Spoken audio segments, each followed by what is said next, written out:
Only the most ruthless pirates remain. On one stormy night, a pirate ship approaches a merchant fishing vessel and quickly boards it. One of the crew members alerts Captain Bodden about the pirates, and he quickly slips the gold into his pocket. Then, he orders his men to prepare for battle. But the pirates take down the crew without mercy. In the chaos, they capture Captain Bodden. The pirate captain, Connor, confronts Bodden and reveals that he has spent years searching for gold that was stolen from him. Holding up the gold bar bearing his personal mark, Connor demands to know how a mere merchant captain came into possession of it, and who gave it to him. Just then, the quartermaster, Lee, discovers the ship's port of origin, Cayman Brac, an emancipated British colony. Connor nods at the information and orders his men to transfer Bodden to their ship. On Cayman Brac, the townspeople gather inside the church praying for the safe return of the fishermen, who have now been gone for 59 days. Outside, Bodden's wife, Ursel, stands by the shore, gazing out at the sea and waiting for her husband's return. Meanwhile, Ursel's sister-in-law, Elizabeth Bodden, is in her bedroom preparing for the arrival of her boyfriend, Weston. Weston slips into her room through the window.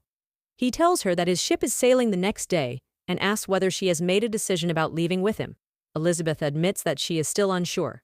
At that moment, Ursel opens the front gate, causing the bottles hanging nearby to clank.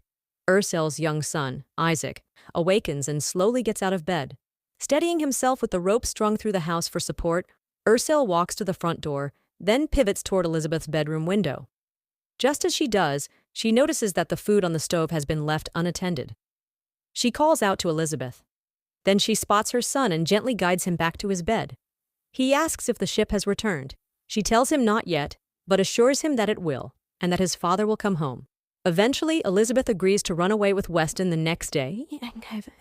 Just then, Ursel knocks on the door. Weston quickly hides, and Elizabeth opens it. Ursel scolds her for not keeping an eye on the coconut sweets she had prepared for Isaac's birthday. Elizabeth apologizes.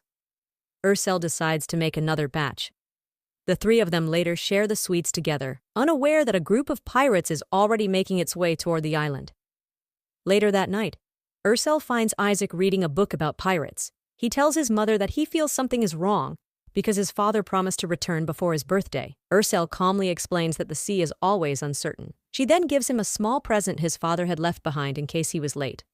Later, she takes a bath, reminiscing about her husband. In the other room, Elizabeth writes a note announcing her departure. Meanwhile, the pirates reach the shore and the first person they encounter is Weston. The next morning, Elizabeth leaves the note behind and kisses Isaac goodbye before slipping away. Sometime later, Ursel awakens to the sound of bottles clanking. Instantly on high alert, she moves toward Elizabeth's room, but instead of her sister-in-law, she spots the pirates approaching her cottage.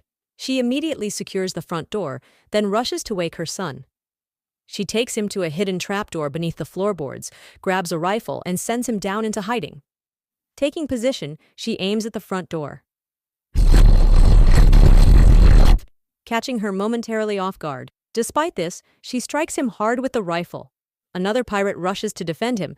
Moments later, another pirate named Scout enters, smiling coldly. He asks Ursel where she keeps the money. She gestures toward a portrait on the wall.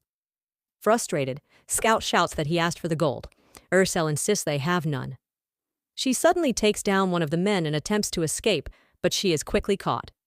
Scout places the gold bar in front of her and demands to know where the rest of it is. When she refuses to answer, he orders his men to break her bones, but to leave her face untouched.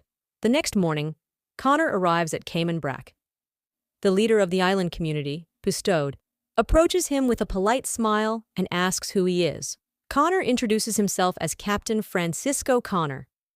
Meanwhile, the rest of his pirates advance toward the island. On the other side of the island, Elizabeth happily calls out for Weston, only to stumble upon his lifeless body moments later. Pastor Bradley notices Connor and quickly alerts the harbor master to look ahead.